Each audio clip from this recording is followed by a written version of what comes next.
Okay, hi everyone. Selamat datang di week 7 of paper writing. In week 7, we're gonna be talking about how to build the rational atau rasionalisasi. And why building rational is important? Karena semua hal yang dilakukan harus ada alasan yang jelas. Dan kebanyakan kasus kenapa judul yang disodorkan, selalu ditolak karena rasionalnya belum kuat. Rasionalnya not strong enough so that your advisor might be questioning why you actually ended up bringing up such topic. Jadi ini kayak apa ya? Belajar untuk menguatkan si niatnya dulu, niat melakukan penelitian ini. Gitu ya. Jadi kalau niatnya jelas, tujuannya jelas, pasti tidak ada alasan untuk nanti saat pengajuan judul diubah-ubah. Ataupun kalau ada, pasti hanya minor revision. Itu ya.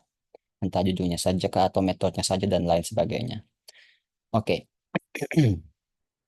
Dan saya selalu ingatkan bahwa final product dari paper writing adalah chapter 1. Oke.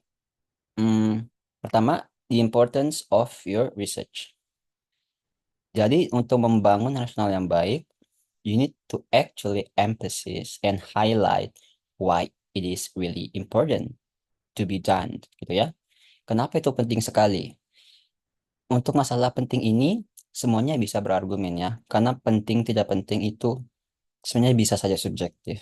Tapi bagaimana kita bisa membangun alasan-alasan di sekeliling judul yang mau kita lakukan untuk penelitian itu.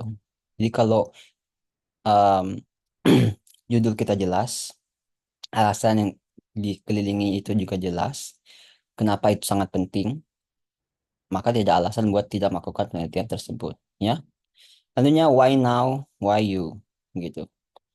Juga harus bikin alasan yang jelas kenapa penelitian ini harus dilakukan sekarang, dan kenapa harus kamu yang melakukan penelitian ini. Mungkin karena kamu punya akses ke demografik atau partisipan yang peneliti-peneliti lain tidak punya. Mungkin kamu punya pengalaman pribadi terkait dengan topik ini yang mungkin orang lain tidak punya, dan sebagainya. Lalunya, why using this, that demographic, why applying this, that method, why it should be qualitative or quantitative, or even mixed. Why this, that specific topic, how current research continues previous research, and how current research contributes to the field and to any future research. Kalau dalam bentuk daftar gini mungkin kurang seru ya. Jadi saya bikin bagan juga seperti ini. Kita bisa ngobrolnya lebih enak. Importance itu why your research is important. Karena selalu pasti kalau angkat judul, ngomong dulu kan, kenapa ini mau angkat judul ini, alasan baliknya apa, alasan personalkah, atau alasan akademika, atau alasan memang suka dengan teori ini, suka dengan topik ini, suka dengan metode ini, dan sebagainya. Why now, why you? Explain why your research should be conducted now, and why it should be you conducted the research, not other people. Demographic. Explain the reason why you choose your participants. Jadi semua hal perintilan, hal-hal kecil, kerangka penelitian itu harus ada alasannya, ya.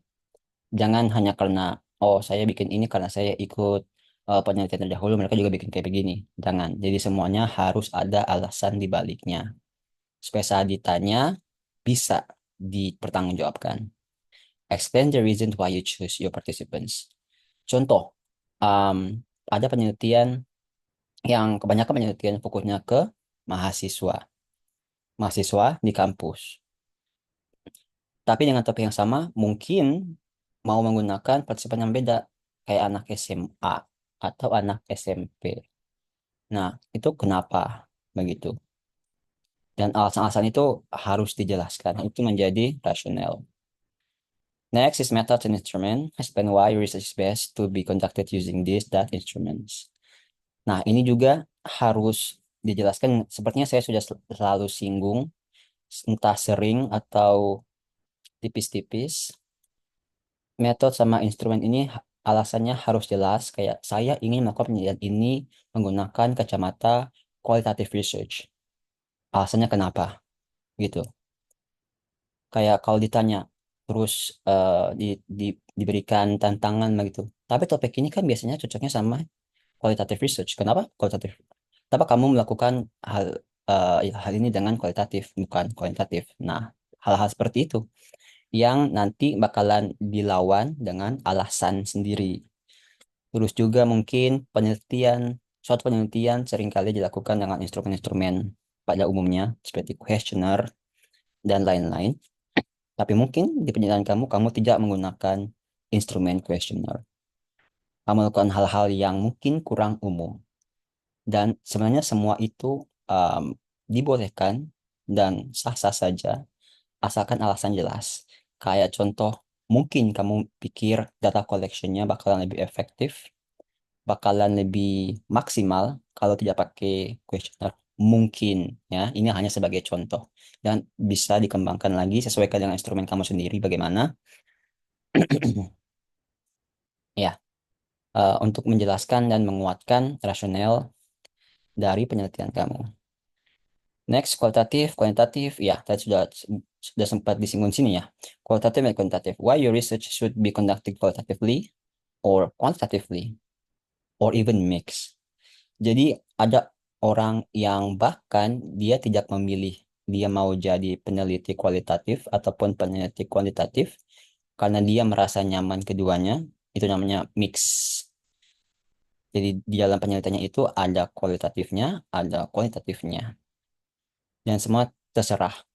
Seperti yang sudah saya jelaskan berulang kali, kalau saya sendiri kualitatif researcher, makanya kelas ini dibagi dua bagian karena tim teaching sama ibu, wait, itu kelas yang lain ya. Maaf, itu kelas metopen, metodologi penelitian. Oke, paper writing. Jadi di kelas metodologi penelitian itu saya ngajar setengahnya, the first half, pertemuan pertama sampai 8 kualitatif, dan di other half, the second half, pertemuan ke-9 sampai terakhir itu bakalan diajarkan oleh Ibu Mega tentang kuantitatif. Kemarin saya diajak tim teaching sama Ibu Mega, jadi that's a really interesting and great opportunity, so I took it. That's why I'm doing it. Ya, maaf saya agak karena paper writing sama metode penelitian mirip-mirip ya. Cuma bedanya adalah final product dari paper writing adalah chapter 1, kalau final product dari metode penelitian adalah chapter 1, 2, dan 3. Oke, next topic. Why research talk about specific topic A? Why not B? Why not C? Nah, ini juga kadang-kadang mungkin saat pengajuan judul bisa ditanya seperti ini gitu. Karena mungkin kamu mengangkat topik yang tidak umum, mungkin kamu mengangkat topik yang agak-agak baru, itu bisa seringkali ditanyakan loh. Ini topik apa sebenarnya begitu. Nah, alasannya juga harus jelas. Next, continuity. How your research continues the research done in the past. Yang saya selalu bilang penelitian itu adalah conversation. Penelitian adalah hal yang nyambung dari dulu, sekarang, dan masa depan. Jadi kalau melakukan penelitian, penelitiannya itu adalah bentuk lanjutan, percakapan lanjutan dari penelitian yang sudah dilakukan sebelumnya. Jadi pastikan penelitian itu ada banyak sumbernya, ada banyak yang mirip di masa lalu. Jadi kamu datang, melakukan hal yang mirip juga, tapi pasti ada bedanya. Karena setiap penelitian itu pasti ada bedanya. Itu namanya gapnya. Dan kamu membantu melanjutkan percakapan akademik itu, percakapan penelitian itu, the scholarly conversation, but with your own research agenda. Oke, and terakhir contributions. How your research can contribute and can be impactful for others in your field of study. Bagaimana penelitian ini bakalan berguna untuk orang-orang di ranah ilmu kita, FKIP, bahasa Inggris, English Language Teaching, um, dan juga mungkin di luar sana untuk penelitian selanjutnya, atau di luar sana practical para teachers, educators yang suka baca hasil riset itu jatuh di bagian contributions. Nah, jadi semua elemen ini harus ada alasan di baliknya dan itu menjadi rasional. Dan di bab satu, bagusnya ada satu bagian khusus untuk penjelasan rasional. At least one paragraph explaining why this research actually matters, why you're actually doing this, and showcase that you actually have a strong reasons doing it. Itu yang disebut dengan rasional atau orang kita bilang rasional. Jadi alasan kuat dibalik apa yang akan kita lakukan. Begitu ya. Dan always checking out the syllabus here. And saya harap karena sudah setengah ya, sepertinya sudah setengah dari semester ini, sudah ada topik yang mau dilakukan, sudah mulai cari-cari sources, baca-baca artikel-artikel sebelumnya, penelitian sebelumnya, udah mulai apa ya, mind mapping, mungkin drafting, nulis dikit-dikit, mungkin supaya nanti tidak kaget pas sudah sampai di akhir, sudah harus deadline submission, baru mulai gitu ya. Setidaknya sudah mulai pelan-pelan tiap hari ada progresnya. Karena final productnya adalah chapter 1. Oke, that's all for week 7. Thank you for coming in and joining in virtually. Jangan lupa komentar minimal 100 kata. Dan kalau boleh, respon ke komentar teman supaya lebih interaktif. Yang respon ke komentar teman itu opsional. Ya. Okay, thank you all and I will see you next time.